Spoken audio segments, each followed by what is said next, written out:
Discuss this more with Democratic member of Congress Annette Barragán. She's a member of the House Homeland Security Committee. And Congresswoman, you were part of the protest at LAX during the first travel ban in those days when it was in effect. And just overnight, you said the new ban is new wrapping paper on the same discriminating plan. But isn't this substantively different? Didn't he back off on Iraq? Didn't he back off on visa and green card holders? Isn't there new language? Religious minorities, aren't these the areas that the court was concerned about?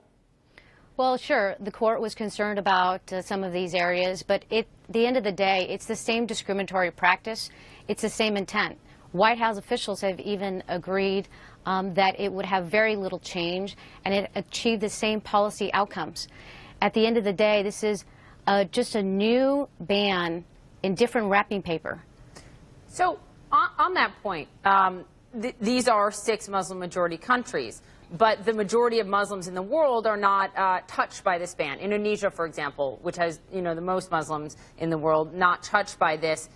And you do have concerns among some at the top levels of securing this country, right? I mean, you've got in 2015 James Clapper saying he cannot, quote, put it past the likes of ISIL to infiltrate operatives among these refugees, saying that's a huge concern. FBI Director James Comey echoed his thoughts that year, saying, I can't tell people there's no risk associated with it. So do you argue that there needs to be no more vetting,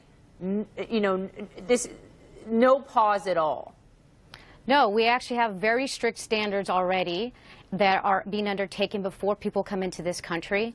Look, the DHS's own intelligence report last week indicated that you can't just look at somebody's country of origin, and that is not a reliable indicator of credible threat. So you have intelligence reports from the own agency, DHS. That's something on Homeland, where I sit on the committee, we'll be making sure that we provide that oversight that's so necessary on this president. You have somebody who is governing and saying, I'm going to do whatever I want. Somebody stop me. So just to be clear, you don't think this makes Americans 1 ounce safer. Is that right? I don't. Actually, I think it has an opposite effect. This is a recruiting tool that's being given, and I think it makes us less safe, not more safe. Homeland Security Secretary John Kelly suggested that more countries could be added to the list. Are there any countries that could be added in your mind that would make it a better plan? Well, he did repeat that as well in front of the committee.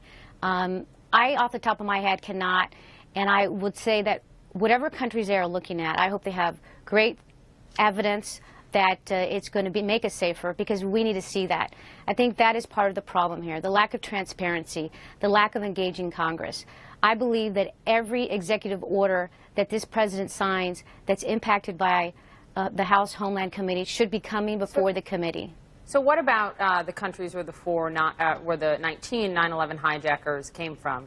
The UAE, Saudi Arabia, Lebanon, and Egypt, for example. Those are still not included in this list. Would you like to see any of those included in perhaps not this travel ban, but a legislation that would call for an executive order that would call for more intense vetting?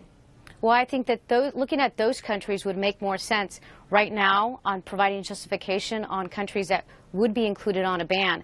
But I think before any ban is implemented, we need to take a serious look on, is this going to make us safer? What are the procedures now? And making sure that we have justification for adding on any new countries. I am concerned that there are countries on this ban right now where this president has financial ties. We don't know what his financial ties are completely because he won't release his taxes.